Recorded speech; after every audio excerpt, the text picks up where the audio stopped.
Et ça, qu'on était, tout le monde a battu, sanctuaire, l'église auto, checké comment boya mwana mwasi moko boye ba dessiner à Simbi Chapelle et soit à Mimi bébé et ba lobi wana des photos que ne quoi adorer les hôtels. Ah oui, maison hôtel que il y a bana na nzambe wazo croire en Jésus Christ, ça c'est l'hôtel du diable. Natango toza lelo hôtel maintenant ce que ça différence l'hôtel oyo eza bomoni ba bâtir on a des édifices o ba bâtir en bois o ba bâtir en voilà en pierre et tout ça, wana et comme il y a ba occultiste, il y a ba sorcier. On doit tikali na yamo. So que ça na mutu oyo tant na conseil de initier ba décider ko ma Bible. So que ça mutu asala so que ça na ba benye mutu. Mais so que ça esprit asala ki ami bomba. To ba ba ko mbona été za satan. Na ko analyser ba propos na ye alobi te ke obeng sa bango pona bongo. Malobi surtout pona wera ezali po ayebisa ye ko sala ba plein. Mais ce que tu as plein oui salami ce que kokani na plein bana nzambe bazwaki honneur ya olobaki au moins ba païen pe ba tondisa mais biso toujours pour la toute première fois moi na nzambe o ya tondisi mais est-ce que bala yango bon bala yango ba plein tout ya martyr plein o eleka pour le moment pour ya yende yo leka mais plein eleka ça na donc c'est Moïse c'est kaza yebi ke baloni na ye bana nzambe nyoso ba kumisa ki nzambe ke plein ya Moïse au moins à ça l'honneur na bana nzambe ba yeba pasteur Mike Abalaya abia wera ele. Shalom peuple de Dieu, la Bible nous dit quand le juste se multiplie, le peuple est dans la joie et quand le méchant domine, le peuple gémit. C'est par ces versets que j'ai introduit mon émission Les Parvis où nous sommes dans notre 39e partie du Testament avec mon invité, Papa Caleb. Avec lui, nous allons parler comme thème la destruction des hôtels, partie 1. Alors, chers abonnés, je vous demande de regarder cette émission du début jusqu'à la fin parce que c'est un thème qu'on a entendu il y a très longtemps et aujourd'hui, c'est réalisé. Regardez bien cette émission, abonnez-vous très massivement et partagez les liens entre amis et connaissances. Surtout, n'oubliez pas de cliquer sur la cloche des notifications pour être informé à la prochaine émission et de cliquer sur la mention j'aime pour être signalé. Et n'oubliez pas de nous envoyer vos commentaires à travers les questions. Merci beaucoup, que Dieu vous bénisse de regarder cette émission. Et j'en profite, je salue mon invité, Papa Caleb. Papa Caleb, shalom, bonjour et bonne semaine. Shalom, Papa Eric, c'est vraiment avec plaisir. Hein? Ouais. C'est vraiment avec plaisir, je bénis le Seigneur. Et après cette émission du Sulungonga. Et parfois, quand je regarde de gauche à droite, Papa Eric, je me dis, non, mérité un hôtel. C'est ça. Parce que les côtés humains, parfois je tire la vie sauter. Voilà, mais je bénis le Seigneur à cause de sa miséricorde, à cause de sa bonté, de sa compassion, de sa fidélité. Et à côté sa bicho encore le souffle de vie. Et ça, le coach a d'autres sur le terrain.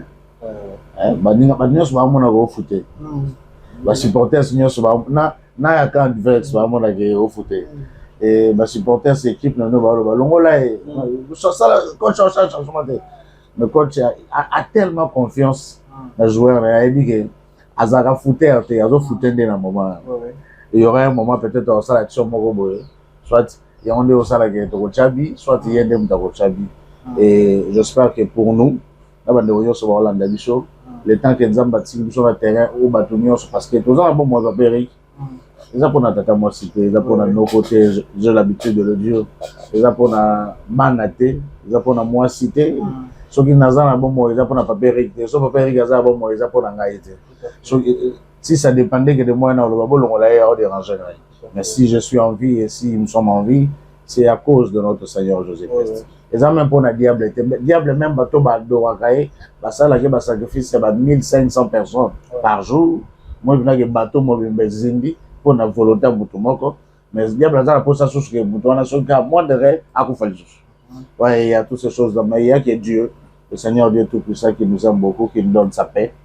Et en tout cas qui vient à eza nandaku ya bato nyoso ba Holanda biso, qui vient à eza nandaku bato nyoso ba sepeli vraiment pour soutenir cette émission, comme de la bonne émission, bon, on peut partager l'émission, Ouais. en tout cas, et là, on a reçu pour finir, Eric, que le Saint-Esprit de Dieu, la présence de Dieu lui-même, à travers le Saint-Esprit, et Zalanabiso, les bandeli, et Soukaya, émission, on a vu surtout au salaire. Que tu te bénisses, Papa Caleb, pour l'introduction, Madame Moïbi, pour éclairer Bananzambe. Cela a été commis il y a très longtemps. La destruction des hôtels. Ça, c'est notre première partie. J'espère que non, vous allez un peu d'une manière, il y a introduction. Et je sais que non, c'est un thème que vous avez un peu à la longue. On devrait comprendre sur la destruction des hôtels. On ne peut pas encheminer sur le thème sans pour autant que la définition dans les rôles. C'est quoi l'hôtel? Sur l'hôtel, ça va en ensemble. Et que sous est-ce qu'il y a-t-il type de différents des hôtels? Sur l'hôtel, ça va en ensemble. Donc, on a la définition. Ok, merci beaucoup, Robert. Par définition, hôtel, par définition théologique ou scientifique ou tout ça. Et d'ailleurs, c'est pas la science qui a inventé la religion, c'est la religion qui a inventé la science. Donc, définition, tu peux ça. Et ça y est, Seigneur, et la bandelle, bien, c'est pas la science qui a inventé la religion, mais c'est la religion qui a inventé la science. Hein, voilà. Et par définition, hôtel, ils endroit moko ils a élevé. Fait par un homme ou par des hommes. Un endroit élevé, pour venir adorer et pour faire des sacrifices. Ça peut se faire par de pierre, ça peut se faire par de bois, voilà, et ça peut se faire par des différentes formes des outils, hein, au ça là, et bon, ici cet endroit là est comme élevé, et pour venir faire des sacrifices et pour faire des adorations et des incantations et tout ça. C'est ça, c'est ce qu'on appelle l'hôtel, un hôtel.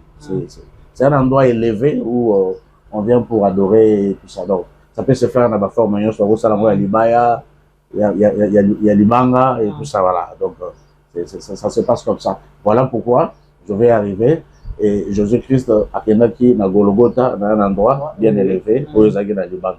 Je vais arriver par là. Maintenant, c'est ça, hein, par définition, on pousse où ils ont hôtel. Maintenant, est-ce qu'ils ont différentes sortes d'hôtels? Oui. Ils ont la différence sortes d'hôtels dans le Tango Rosali, même dans le Tango Yakala. Bon, dans le Tango Yakala, la différence c'est qui c'est la forme de l'hôtel. La différence c'est à qui on est en train de bâtir l'hôtel. On a des je dirais dans l'Ancien Testament. Abraham a bâti l'hôtel pour Dieu. Jacob a bâti l'hôtel pour Dieu. Il y en a ceux qui ont bâti les hôtels pour Dieu. Et les prophètes de Baal ont bâti des hôtels pour Baal. Élie a bâti l'hôtel pour Dieu. Mais Baal soit bâti l'hôtel dans un endroit un peu élevé, et soit en bois et tout ça. Mais Nathan Otozalelo, hôtel, maintenant ce que la différence, l'hôtel où ils ont bâti en édifice, où on va bâtir en bois, où on va bâtir en voilà en pierre et tout ça. Wana et comme il y a occultiste, il y a sorcier. On va tikali na yamo. Pour na bana na Nzambe, l'hôtel c'est la croix de Golgotha. Wow. Voilà. Moi na Nzambe ya lelo. Moi na Nzambe pe wa ya vangai. C'est Jésus-Christ, ça fait des millions d'années. Moi na Nzambe wana yo azotanga Bible malam, il croit, il sait ce qu'est la spiritualité, il sait que l'hôtel où il faut adorer, endroit où il faut pousser pour adorer. Et ça pour qu'il était, tout le monde a battu ba sanctuaire moko boye na ba l'église auto yebi wana ba checker comment boye mona mosi moko boye ba dessiner à Simbi Chapelle et soit à Mimi bébé et ba lobi wana des photos que ne quoi adorer. Et ça hôtel. Ah oui. Mais hôtel que il y a bana na Nzambe ou azo croire en Jésus-Christ. Ça c'est l'hôtel du diable. Et dans la plupart des cas, la plupart de ces hôtels-là sont bâtis par les occultistes, par des sorciers, parce que les sorciers aiment bâtir des hôtels pour adorer et pour faire des sacrifices à leur Dieu. Mais pour nous qui sommes des enfants de Dieu, notre autel, c'est la croix de Golgotha, c'est Jésus-Christ ressuscité de mort, de véritable source de vie. C'est lui notre autel. On ne peut pas bâtir l'autel, de Théogan de l'église. Il y a un problème au Bota, il faut ton hôtel en donnant $500. Ça, on vous ramène dans des pratiques occultes, en liaison, initié, en communication, Bal. Bal aza mitite, Bal aza nzambe, oyo, a mipesa, kombo wana ya Seigneur. Bato ya kalebele, baibaki Seigneur, ndenge biso le Seigneur Joseph. Baibaki Seigneur, était que Bal. Ouais. Et aza tilelo, et aza coopérer tilelo, alingaka sacrifice mingi, ya bananiki. Bon, alingi beaucoup plus mokila, mais beaucoup plus sacrifice, ya bananiki, et alingaka adoration mingi. Oui, et à un certain moment, quand on parle de Baal, on parle de Lucifer lui-même. Malgré tout, sur le plan en géologique satanique, il y a le monde dans le Moussoussou, Baal passe à la place. Mais en réalité, l'ange apparaît, mais en réalité, on parle de l'ange, mais en réalité, ce n'est pas de l'ange qu'on parle. On parle de Dieu. L'ange apparaît. Et voilà, les 3 anges qui passaient devant Abraham, mais c'était Dieu lui-même. Oui, à un certain moment aussi, quand on parle de Baal, on parle de Satan lui-même. Parce que d'abord, Satan, ce n'est pas le vrai nom du diable. Même quand je parle du diable, ce n'est pas son vrai nom. Comme il y a la Bible, volontairement, il y a des certaines choses c'est comme si, voilà. Bon, nous sommes dans le cadre du témoignage. Voilà, on est là pour ça. On est là pour ça. En fait, on est besoin de la biche quand même. On va avoir la connaissance, soit disant, ils pensent se connaître. Voilà, c'est ça aussi le problème. Si vous avez un conseil d'initier, vous avez décidé de comme la Bible. Si vous avez un salaire, si vous avez un béni, mais si vous avez un esprit, un salaire qui a mis bomba, vous avez un comme bon, été là, Satan. Parce que Satan veut dire opposant. Oui. Nous avons nos émissions. Nous avons le mot contre nous. Et nous avons Satan. Non, non. Je suis juste contre le cas de l'Olobi. Martin Fayulu a opposant à Félix Tshisekedi. A Satan. Donc Satan veut dire opposant. Donc tu peux être opposé à quelque chose.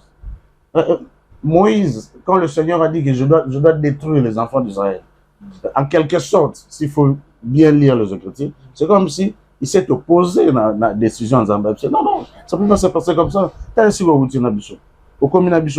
que les Égyptiens vont dire? Ouais. À comment il s'attend? Non. Ouais. Mais maintenant, il a son vrai nom. Parce que Satan veut dire opposant. Mais il y a où tu n'as pas Satan? Oui, voilà. C'est ça, ma papa. Maintenant, parce que ceux qui t'ont vrai combo, la personne qu'on est en train de chasser. Mais grâce à Dieu, je le répète, quand on dit Satan, le Seigneur sait qu'il est un opposant et un Zambie. Gloire à Dieu. En tout cas, je dis gloire à Dieu encore parce qu'il est souverain, il est miséricordieux, il a voulu que ça soit ainsi. Au-delà que le gars qui va cacher vrai nom pour que voilà, parce que je l'ai dit dans une émission dans le Bango toujours, quand Jésus a zobengana molimo abe oza kati ya moto ba nova dans le cimetière, Jésus a posé la question à la personne, quel est ton nom? Alors ba milimo oza kati ya moto. Mais Bible le bana biso milimo nezongisi toza ebele, non? Ça c'est pas la réponse. Molimo apesa ki kombo. Dans la version sur les gens. Et on a dit que les gens, ils ont un groupe, il y a des démons. Or, tout groupe, toute troupe, même l'armée, toute troupe, ils ont représenté dans le commandant. Alors, quel était le nom? Il y a Moutou au Banda Loba, dans la place de on n'a pas dit, ok, il y a des enseignements qu'on dit, c'est pas Zouzou ou c'est Zaza. Mais pourquoi la Bible, on a plus l'impression, c'est comme si la Bible n'a pas dit, non, la Bible qu'on lit. Comment? Bible totanga. Ndelo bati. Bible totanga sans l'aide du Saint-Esprit. Et ça la Bible monsieur sauter. Ça ka oui. Des photos tanga. Mais Bible totanga sans l'aide du Saint-Esprit, sans comprendre exactement ni baolinga baloba ah. Là pas vrai. Il y a quelque chose dans ce frère. OK, non, saisir très bien, c'est pour ça. Donc c'est un peu ça. Donc il y a les hôtels où ils ont bâti pour la gloire, il y a Baal. Gloire, il y a Satan. Gloire, il y a Nzambe, parce que tous les sorciers, tous les démons aiment que va bâtir l'hôtel pour Nabango et pour que va adorer Bango. Et la plupart des pasteurs, ça la pour Nabango. Les pasteurs, pour bâtir l'hôtel. En réalité, on ne peut pas bâtir l'hôtel avec l'argent. On ne peut pas bâtir l'hôtel avec quelque chose. On ne peut pas bâtir l'hôtel parce que tu peux ça à l'église. On ne peut pas bâtir l'hôtel parce que tu as copié sa TV l'église. On ne peut pas bâtir l'hôtel parce que l'homme est en église. Il faut bâtir l'hôtel symboliquement. Pour l'hôtel.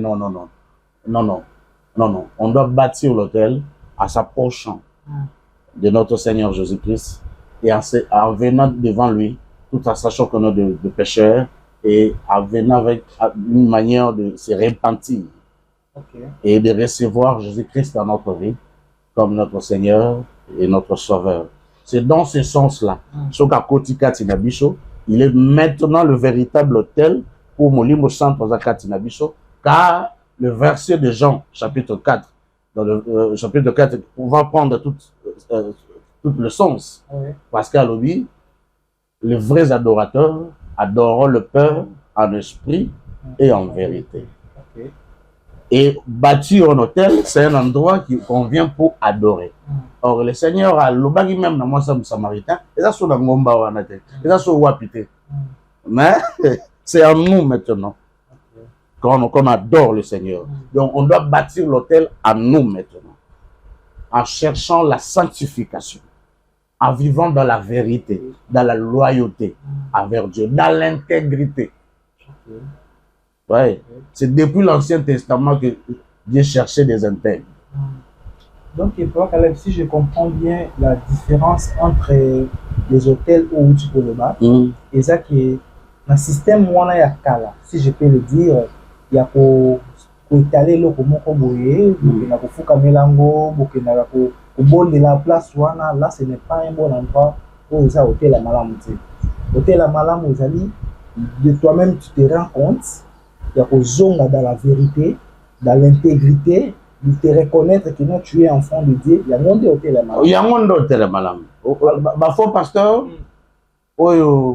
basala bapat na bango na ba démon ba yebi ba benga beaucoup plus endroit bon baté à hôtel les arabes pas baté.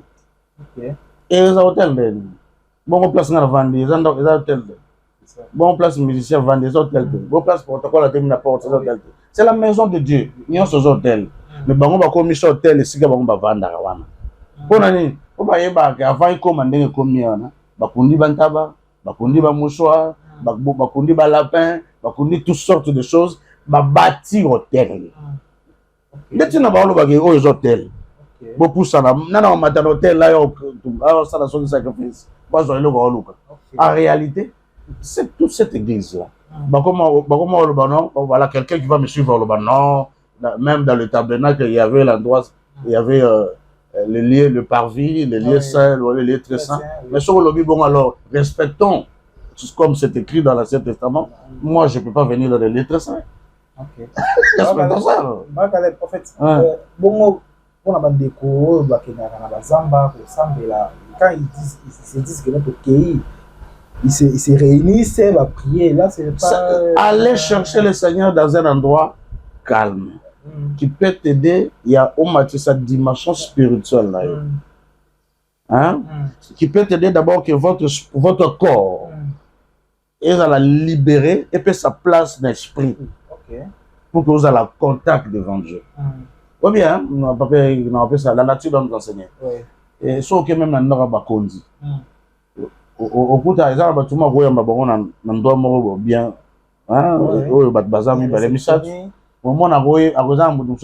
On fait un tour. Soit à soit a raisonné bien, a raisonné. Et Ce qui est le bassin de il a plus l'inspiration que soit dans le bien battu. C'est là l'exemple précis. Donc, il y a Nzambe à ce moment-là. Mais ce n'est pas pour que bâtir l'hôtel. Non, non, non, non. Vous avez l'hôtel qui a été bâti. Le véritable hôtel, je le répète, c'est l'axe qui a été posé sur la croix. Merci beaucoup, Papa Caleb. Avant, il y a une question. Non, non. Avant, on a la deuxième question. Ah oui, ah oui, ah oui. Beaucoup plus. Tu as parlé ici de Satan, Papa Caleb. Le vrai nom, je ne pouvais pas passer sans pour autant qu'on soit en place. C'est quoi son vrai nom? Peut-être pour qu'on passe à la deuxième question. Ah bon, en fait, je crois que je l'ai déjà dit dans... D'ailleurs, Lucifer, on ne peut pas trouver ça dans la Bible. Si ce n'est par interprétation, il y a l'ange de lumière, le prophète Esaïe nous en parle. Il est descendu, l'éclat de lumière, tout ça. Mais beaucoup place pour maintenant Lucifer. Voilà, il faut peut-être une verset. Ah bon? Lucifer. L'ange de lumière, l'éclat et tout ça, voilà, qui est descendu, tout ça. Là, au moins, ça s'explique comme ça. Mais en place, on met Lucifer dans la Bible, ça n'existe pas. Mettons tout le barali se fait du mariage comme ça. Mais tu es dans le bar répéter moi. Mais tu es barré comme Satan. Mais ce que tant peu comme Satan la Bible. Et ça pour signifier mutu. Mais ça comme mutu anati. OK. À un certain moment tant yo bien à un certain W. So va bien W. Et alors on a dit comme la Bible Bartimée, fils de Timée. Mais maintenant comment mutu anati? Maintenant, Bartimée, on a déjà l'idée. Ah, ok, ça qui est monté Yesu, à Fongol Sagi Misu, à Monis, à Fongol Sagi Misu. Mais en réalité, comment on peut. C'est de la même manière qu'on parle de Satan, c'est de la même manière qu'on parle du diable. Je donne l'exemple de Bartimée. Je parle l'exemple de Bartimée. Bartimée, Bartimée, on l'a fils de Timée. Hein? C'est ça, non? Bartimée, fils de Timée. Mais comme Moutoua, là, comment tu peux? Même de choses, on comprend. C'est de la même manière qu'on a mis Satan, le diable, le serpent ancien. Est-ce que vous comprenez? Non, non. D'ailleurs, tu as un serpent ancien, tu as côté domination, côté puissance, côté attribution. Parce que l'opposant, ils ont aussi l'attribution, non? Être opposant. Oui, c'est une attribution. Voilà. Dans le rôle beau jouer, il y a opposants. Il y en a même des opposants qui voilà, comme lui-même le diable a fait dans l'histoire de Job. Quelqu'un nous a demandé d'ailleurs en parler, on va en parler un jour. L'histoire de Job, d'où vient-tu Satan? L'opposant qui vient, on négocie, on parle un peu, tout ça. Voilà. Voilà, sur le soleil. Donc, en réalité, il a des noms. Et il a un nom que le Seigneur, le Créateur a créé, appelé ça. Ah oui. Ah oui. Tu ne peux pas le dire ici. Ah, t'es, voilà, moi, ça. D'abord, le point, c'est quoi? Tout ça, après aussi, Seigneur, sauté. Ah oui. C'est ça. Mais maintenant, ce qu'on peut durant tout ce temps aussi, vous n'avez pas tenu compte que c'est ce que je dis, c'est ce que vous devez savoir. Maintenant, l'obité, ou bando benganaye, ou bando benganaye soute na komba Satan. Non. Ozo benganaye na battribution na ye, ou asala rapa na yo. Azo opposant na yo. Azo opposant Nzambe. Azo opposant na biso. Ateleme la biso, abunisa biso, le diable, c'est le destructeur, c'est le voleur. Tababe mutu muyibi za komba mungu. Kombo na été za musala ndazo sa. Attribution na yo wana. Oui, oui. Donc, mais en réalité, il a un nom. Oyo bapesa ye. Oyo à un certain moment balinga ba benga Lucifer, qui veut dire l'ange de lumière à un certain moment. En tout cas, merci beaucoup pour votre Mon gros benga est Samaël. Samaël. Donc on peut là tu en parles déjà, on le bango déjà. Par Caleb, faisant la destruction des hôtels. Bandégoiseau on a un peu partout dans le monde entier. J'espère que Toza ou pour témoigner. Alors, Papa Caleb, conséquence nini est arrivé à Kabasali na Nzambe. Oyo bate akabiso la destruction des hôtels en ndenge ya mabe. Conséquence nini est arrivé là bango? Bon, il est déjà ça porte d'enfer déjà quand même bon. C'est ce que la Bible nous dit, la plupart porte d'enfer c'est quand même bon, bah comme il peut le voir au kangé la biso porte. Il est déjà ça avec un aveugle ne peut pas conduire un autre aveugle. Il est déjà ça signé pacte naé. Le pacte naé signé objectif ezali. Au sur déjà pour une église moi il y a 10 000 membres. Et que beaucoup fait l'équitariste et reverser peut-être que ça sacrifice. OK. Et que beaucoup fait le serment à l'église. Et ça non normal à lui. En réalité, il y a une chose à dire, soit tu as lui naturel, soit dans un pasteur à solo là. Voilà. Mais en réalité, étant qu'un enfant de Dieu qui lit bien la Bible, qui comprend bien la Bible, on ne peut pas aller dans une église où on nous dit que nous devons bâtir l'autel pour Dieu. Mais au moins, on doit nous dire que nous devons détruire les autels du diable. Parce que les sorciers, ils bâtissent des autels pour détruire nos familles, pour contrôler nos familles, pour que nous puissions continuer à adorer leur Dieu dans nos familles. Surtout les parents de Bishop. La plupart des parents de Bishop. Ils ont bâti des hôtels pour que Bishop Ban tout tire à la banzela ou à la balien. Tu sais qu'une église qui peut être. Ouais. Voilà. Là au moins, détruire des hôtels, destruction des hôtels. C'est bien. Au nom de Jésus, on détruit l'hôtel. Mais maintenant, ils ont des étapes. Et comme Mathina, 600e chapitre. On est comme un peu compliqué. Quand on détruit l'œuvre du diable, on le détruit aujourd'hui. C'est fini. Hein? Le reste, c'est pour adorer.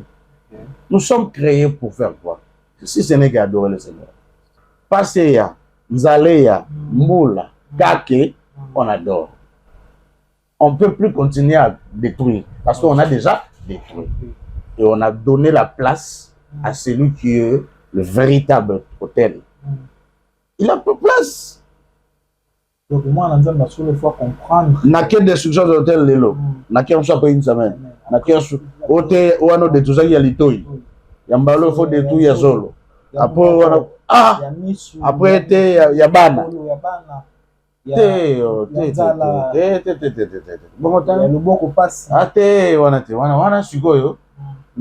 Chaque jour pour adorer Banzambé là-bas. Nazo pesa ba offrande, ba sacrifice pour na Banzambé là-bas. Sans le savoir. Sans le savoir. Et Banzambé na bango ba sala oyo bango balingi pour na ngai. En complicité na ba pasteur. Pour les misangaï. Vous avez pour ça na ba ba na promettre ces gens. Mais est-ce que vous avez pour ça na qui est tout ça là? Non, mais émission mo ya papa la chaîne na papa ngina ma. To banda na milo mande wana. To banda ba faux pasteur et leur manière de nous sacrifier sur le diable. Le faux pasteur et leur manière de nous sacrifier chez le diable. Bazanko hein. On batata non maman. En fait déjà il y a signé pacte ça évite que le monde risque au soit que le monde. Ah tiens l'autre. Et bah Seigneur sur va voir ça et à l'autre la réunion sur la non voilà. Ouais donc et papa vous savez quand on parle du diable parfois bon parfois on minimise un peu ce qui diable a eu visité et que ça nzamba solo to na connaissance à solo au moins beaucoup d'un nzamba hein et d'ailleurs le peut-être que comme on dit il apparaît comme l'ange de lumière au moins beaucoup d'un nzamba parce que il faut avoir la connaissance, il faut non seulement avoir. Vous imaginez, il a même tenté à faire ça à Dieu lui-même. Hein? Mon colon, mon kili, mon zèbre, c'est qu'il n'a pas ça. Pour épaisser sa mélina. Ce qu'on adore. C'est comme ça qu'il fait chaque jour. Bon, ce qu'on soit zoom, voilà. Ne me pas net, ma biche sur tes bois. Mais soit zoom, mon toit, toi, te battre. Mais soit zoom, battre. Et il a proposé, on va proposer. Combien de personnes dans qui sont vers eux pour comme un ministre? Parce que y a vers eux, à Ebiso, ou comme un boy, ça la boy, ça la melo boy. Il y a un moment béré bafoura mais la quelque béré bafoura chapeau tout ça. Donc des hôtels sont partout. Ils sont partout. Sauf que na Congo Brazzaville, aux en pas Mongali, bah ils ont bâti hôtel pour un Dieu, pour le Dieu. Hein, voilà, pour le Dieu, voilà et voilà. Non, voilà, c'est comme ça. Merci beaucoup, cher abonné. Là, c'était juste... Non, même dans le point noir, boulevard Lumumba, je crois. Ouais. Il va pas bâtir hôtel, surtout les armées dans le Carrefour. Parce qu'ils viennent là-bas la nuit pour faire des adorations et des sacrifices. Voilà. En tout cas, merci beaucoup, Papa Caleb. Le temps où je souffle mon pied.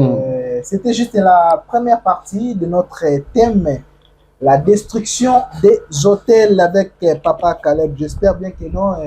Nous allons continuer à parler. Papa Caleb, il faut la en réalité, là, il a parlé que non. Moi, il faut adorer, abonder là, ça l'intègre, tout ça. Mais c'est de manière rebelle. Comment l'enfant de Dieu peut s'orienter pour bâtir hôtel en soi pour y boucanate. Parce que mingi ba luka bâtir hôtel na ba en famille, mais hôtel est boucana. Et perdre confiance en Nzambe. Lui croit que non, il est en Dieu, mais en réalité, il n'est plus en Dieu. Pourquoi? Parce que pas si qui bouca hôtel là. Alors, Papa Caleb, même à la prochaine, tu pourras nous parler sur ça. Vu que ça, c'était la première partie qu'on a voulu expliquer aux enfants de Dieu. Depuis que dans la prochaine émission, nous allons parler sur beaucoup de choses. Car il est au nom de mais nous allons passer sur notre question d'actualité, Papa Caleb. Tu vois qu'on frôlait en beauté sans pour autant tout le mélange. Notre frère, notre pasteur, notre grand frère pour moi, grand frère, le frère Mike Kalambay.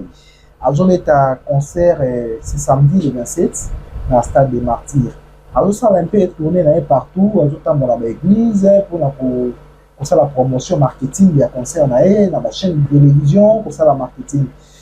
Mais qui collègue dans l'église Moko, il a parlé une chose. Moi personnellement, je me demande là-bas il faut que Papa Caleb ce qui réellement en train de il a dit que non.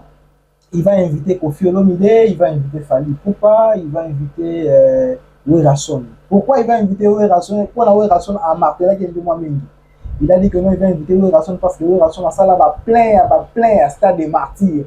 Il faut y inviter Aya pour la qui s'est plein on a dans stade des Martyrs. Ah ça la différence c'est à plein on a mais Werrason il faut ça là. Alors Papa Caleb, est-ce qu'il est réellement pour nous les enfants de Dieu? Pour nous les chrétiens, tout ce qui comme à un niveau il y a pour inviter la personne qui chante musique profane et nous qui chantons, qui adorons Dieu le Tout-Puissant, pour vivre concert ici à Moko. Pour un enfant de Dieu, est-ce que ça passe ou ça ne passe pas? Bon, Papa, inviter des profanes. Oui. Pour venir adorer le Seigneur, et ça d'ailleurs, bit. Il y a concert autour de la célébration à stade de Martyrs. Ça va dans Zambé, ça pour, on va y bien Zambé dans cette occasion-là, on coûte en Zambé. Ça, je crois et je le sais, que ça d'abord bit, il y a Oyaza Benami, moi dans Zambé. Bon, ce qu'on a analysé ma propos, alors dit, t'es qu'il y a bien ça pour na bongo. Malobi surtout pour na wera ezali po ayebisa ye ko sala ba plein mais ce que tala plein oyo oyo salami so que kokani na plein non bon comparaison s'il faut to même ngo na ndenge wana bon nazo zela mukolo ngo ekoka après ça wera miko wera lo bagé oui le ki yangai non, c'est la mkolongo. C'est la mkolongo, parce que c'est la mkolongo. Et comme oui, plein oyo, les gars. On espère bien ça. Mais il fallait payer à ça peut passer à Moïse, pour passer à Moïse, comme ça, il plein. Comme ça, tout n'a pas passé à Moïse, plein oyo. Mais déjà, quand on a l'obligé, on a pas plein. Plein oyo, les gars, donc déjà, il y a et après pasteur Moïse a champé à part donc déjà nous t'as dit bangonio c'est ça oui andimi c'est ça bon or bana nzambe bazwaki honneur ya olobaki au moins bapaya mpe batondisa mais biso toujours pour la toute première fois mwana nzambe oyo atondisi mais ye sikoyo abala yango bongo te abala yango ayeba plein tout ya martyr plein oyo eleka pour le moment po ya ye nde yo oleka mais plein oyo eleka eza na donc c'est Moïse esika aza ayebi ke balobi na ye bana nzambe nyonso bakumisaki nzambe ke plein ya Moïse au moins asali honneur na bana nzambe bayeba ke pasteur Mike abala yango abiya oyo eleki mais siko oyo siko eza ke ya ekoleka eza nde ya ye yango il faut oyo azala témoin oyo omona ke bon espérons que oyo oya et oyo pas kozwa micro alobaki ete plein oyo basala bango baplein le plein oyo eleki donc na ndimi ke numéro 1 ebomi j'espère que ça va se passer comme ça mais moi je pense que tout un peu zèle non un peu l'orgueil en fait na sali peu constamment parce que ma kalamba alimara difficilement l'invitation de l'église mais na moni pena au mokende tiens l'église ou akenda te na sur tout le monde ba frère wana ba okama ko ndeni azo benga bango soit ba bureau nezo benga soit so ba benge ala facilité au micro so do bito ya même na kala petit ya même je comprends ouais donc difficile pour non tout le monde sait que non pasteur Makalamba est parmi ba chantre ba pasteur Zaradi téléphone est sonné ba tout le monde va témoigner dans mon image on a dit mo ko monde qui a battu penser belette je bénis le Seigneur j'espère qu'il otika là après wana otika la mode de vie na j'espère que ça va bien parce que ma te belé va ça rappelle pour ça et ozala na voilà mais à côté na mon stade de martyr aider à bongisa otika la peu bon mais bon en fait je ne sais pas bon en fait d'inviter pas Péric bon quand comment moi bien à Chel bien Chel oui pour la la scène c'est là mon va vivre dans la prostitution en Dumba Chel oui bah il y a comme des Cheli pour les autres Chel pour les autres alors l'esprit oyo atteindre à moto à vivre dans la prostitution et dans tous les sens et ça la prostitution derrière les femmes à la prostituée dans tous les sens. Ok. Voilà. À même sur la côte na moto, sur la côte moi mobile, à côté na kati moi mobile, aïba na ko féminiser moi na mobile. Moi mobile comme moi aussi. Ok. Hein? Sur la côte na moi aussi, so qui a sali que moi na moi sana comme moi mobile te, moi comme na e en dollar ta bilamba o sur les canzela. Azo doza trop sexy né doloba. OK. Ozo mona bina ke il a telo ya ba prostituée mais za prostituée. Hein? Ouais. Asa la rappelle que bazala trop arrogant, trop orgueilleux. Batu wana ba pensa, batu bazala na ba pensera déjà que ba réussir vie on va réussir. OK. Mais donc bongo hein? Oui bongo. Donc yé azo mona da sa coca. Maintenant, on a coca. Voilà, donc, ça va belé. Alors, moi, je pense que bon, je ne sais pas. Hein. Je ne sais pas ce que. Bon, on a évité dans le but exact. Bon, pas comme ça, dans le but exact. Je pense que les gens me comprennent. En tout cas, merci beaucoup, Caleb. Nous avons évolué, Mouké. Et dans la vidéo, mon père Caleb, ça est un peu viral. Ça est viral dans TikTok. Nous avons mettre. En fait, dans la vidéo wana bazozwa mungwa kotia yango na poche kozope clou de girofle bazomema yango na poche donc mungwa kotia yango liboso ya bandako porte ya ndako et clou de girofle kotia yango na poche est-ce que pratique wana papa Caleb c'est bon pour un enfant de Dieu et aussi c'est biblique ya komona kosala acte wana ya kozwa mungwa kobwaka yango na liboso ya ndako disant protection et aussi que quand on a plus de girofle dans la poche pratiquement il y a beaucoup et ça est un peu viral dans TikTok il y a cette vidéo là on a vu mon mingi ça la telle pratique jouer un coup de girofle dans la poche et tout ça bon est-ce que Jésus n'a pas connu à son époque coup de girofle vous avez tenu Ouais, Zalagi. Sur les Zalagité, il savait parce que c'est lui le créateur. Ouais. J'ai même suivi une vidéo là sur la toile.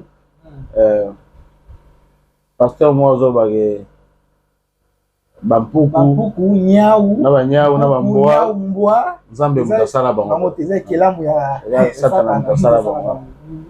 Teza Bamboa Oya Zagana Bamba Nandaku. O Satana Pesaye. Ah. Bon, eza bamboa na bampuku na banyau ya zanga nango na ndako oyo Satana apesa ye comme totem nde baza ya nzambe te mais eza bampuku oyo te mwana makambo nini so nazalaki nanga to bamusabaa te paster te eza bampuku na banyau oyo oza nango chez yo nde oyo yo oyebi esika ozwa ngo. On connaît les noms, mais ou bien soit obebani na besprit oyo so invoke bango bayaka na fond bampuku bayaka na fond banyau oko obebani na bango ale olingi siko biso tout oza na banyau te oyo obebani na besprit wana msoko ça peut arriver des choses comme ça parce que en réalité eza lelo omo eleki oyo ya olinga oloba te voilà ou soit ya na réalité moko beaucoup plus spirituel elekeli ye alala bamoni esprit moko boya nyau alors moni abengani na kombo ya yebi wana voilà amoni que simbité alors il doit me comprendre. Donc je ne sais pas ce qui s'est passé en réalité ça de l'autre côté oyo salami tout a été créé moto ya zolo baka créé wana je sais que Dieu lui a laissé le pouvoir mais ce pouvoir là c'est de pour créer et non de créer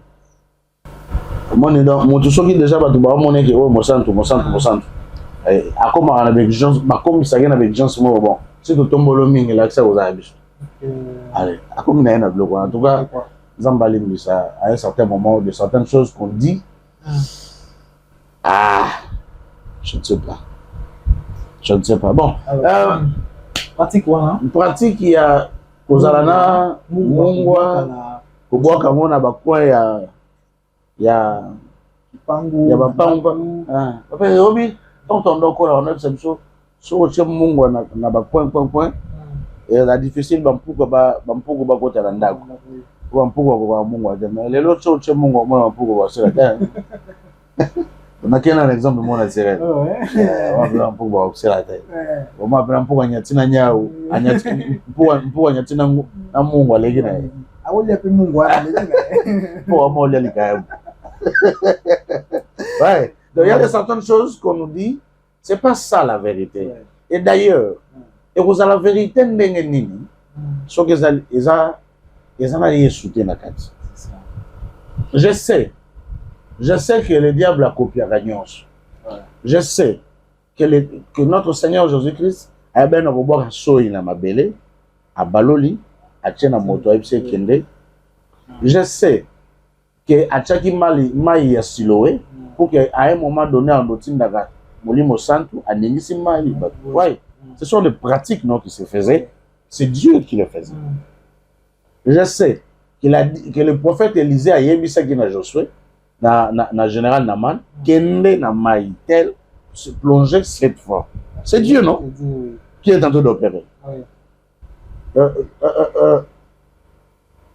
Namona, Edingo pour le côté moko namona e boxer judoka mo manqué na balabala batonda na vitamine wana vitamine D kaboli avenir kaboli 1 à 2 namoni a benga catcher wana bo abenga boxer wana bo na loboko box pardon judoka ngo pusani alobele kana vitu mambaloba to yoka te to moraka mutabanda David bon. David a utilisé Libanga. Dieu lui a inspiré à utiliser Pierre. David a gagné cri. Tout le monde, bana Israël, pour n'en ça Jéricho, il fallait continuer à tourner. Jéricho et chanter pour que miracle. Ça c'est Dieu qui les a orientés ainsi. Donc Dieu peut continuer à le faire parce qu'il est le même hier, aujourd'hui et éternellement. Mais cette orientation-là doit être de Dieu. Et non, il y a Moutumoka la mouki à l'obi, qui est ce que ça liboé.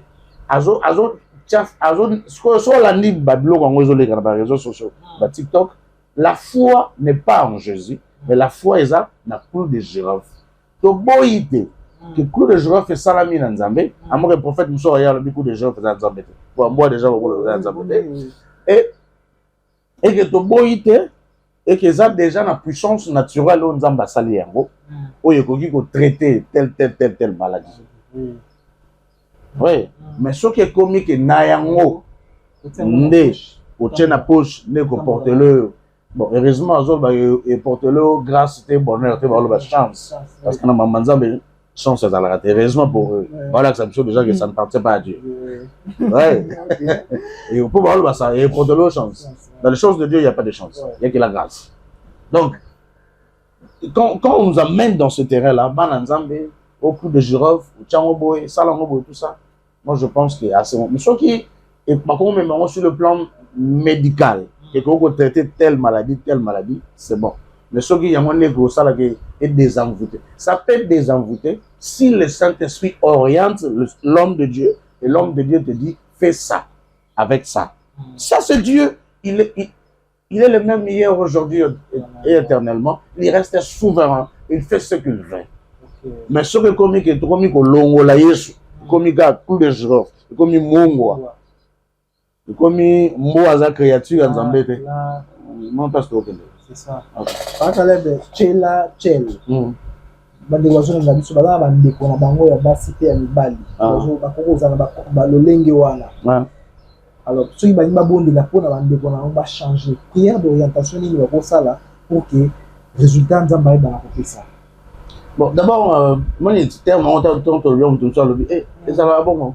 D'ailleurs, Bishop de Vantane, n'a pas lettre, tout ça, ça vient du monde de l'esprit.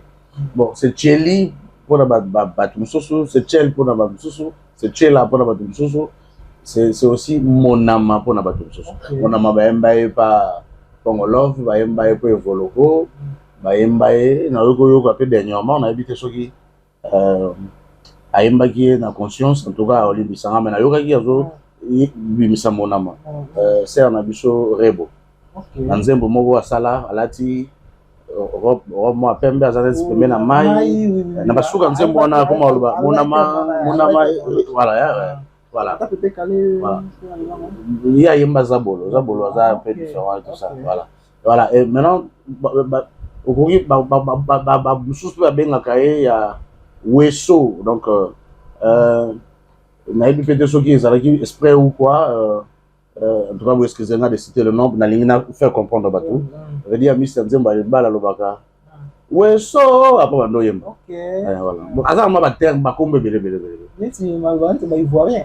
Ok, je pense comme ça. Et, non, mais surtout que même à côté, il y a Béninois, il y a plusieurs noms.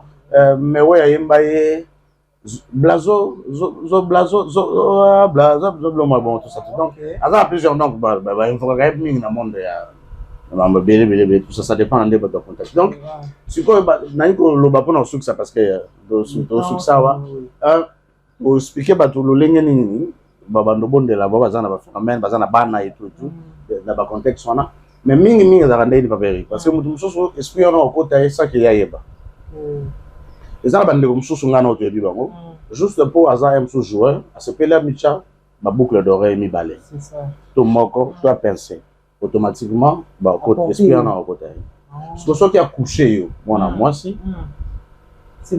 c'est mensuana et comme au bando za na facilité au bando lata lwa neti mutumo plaisir na komi lata lolengo c'est dur bat mozaki bomote yepe garçon na a comment na ba féminiser a comment ba côté moi un peu féminine sans comprendre et à la longue ba conséquences à la cause comment na puissance sexuelle il y aura beaucoup de choses soit à bota moi na moko za PD ou lesbienne ba blo mande moi donc mais azane mobali azo connait aux mobali azo mama bene mais les gars, le bâtiment ça va mettre à mi-percé. Aussitôt qu'on s'aligne, on aussitôt percé porte. Hein, donc tous à d'abord côté. Alors mais moi on a milieu comme à mouta, mais là mouta, filmer et tout. Donc voilà, on devrait être un peu trop prudent dans la vie parce qu'on ne sait pas trop coucher dans l'année, à où dans quel parcours. Voilà pourquoi Dieu a dit dans sa parole, le sang descend. Alors moi si mon corps, mon bali mon corps et oui c'est pas une chaste, moi si vierge. C'est pour éviter toutes ces choses là. Bon malheureusement. En tout cas, pour clôturer, je dis d'abord merci bato nyonso baolanda biso napesi mbote na ngai na papa Jean na mama Joël napesi mbote na mama na biso azobela papa yebisi nga na mama moko atindi biso video azobela Maman Peggy, en tout cas, Monganga Moutasoaniaka, Monsieur Dieu qui guérit, en tout cas, Nzamba Ibanako guérit, au nom puissant de Jésus-Christ. En tout cas, Yamba guérison, la personne Botena, Papa Jean-Marie, la maître Franck, vraiment, la personne Botena Batunios, Papa Alain, la maman Hortense. Papa Eric arrive, maman Hortense arrive. Voilà. On a beau une utiliser le terme. Voilà, Mbote na maman Nancy, Mbote na maman Valentine, Mbote na maman Bibiche, Mbote na bino nyonso va vous donner la maman Pascaline, maman Pauline, na bino nyonso, je crois qu'il y a Bossani, Binoté, émission de commune à Souka. On va revenir dans 2 ou 3 jours parce que on est là pour continuer vraiment à faire des émissions. Et pourquoi pas na papa Levi Ndiaye avec l'agence Grade Manas. Na PC Mbote Sikazali, Mbote na papa Mbengo. Voilà, et je dis vraiment merci à vous tous pour continuer à vous biso. Mbote na maman Nadine Dio, na PC Mbote maman Liliane na Canada, maman Pasteur, vraiment na PC Mbote na bino nyonso. En tout cas, merci beaucoup papa Caleb pour la disponibilité na yo bagi na ko éclairer ba na nzambe na témoignage na yo na PC Mbote ben la pasteur Yamba depuis Angola. Et pourquoi pas mes amis, et même école, ils m'ont demandé de quelques dédicaces. Et je ne peux pas oublier mon ami Landry Kandé, El Kaka Obama. Je ne peux pas oublier aussi Vicky Bokanga, la bière de luxe, Gladys Siomo, Lucien Lola, Fernanda Tambata, Chance Mafuta, Charlène Atoudila, Bambote vraiment belé, et à mon ami et frère Alfred Lomboto depuis Brazzaville. Et pourquoi pas à Gigal Ndunge depuis la Côte d'Ivoire, et mon frère et ami, et à Pivot, mon ami, je te salue aussi. Merci, on se retrouve à la prochaine émission et que Dieu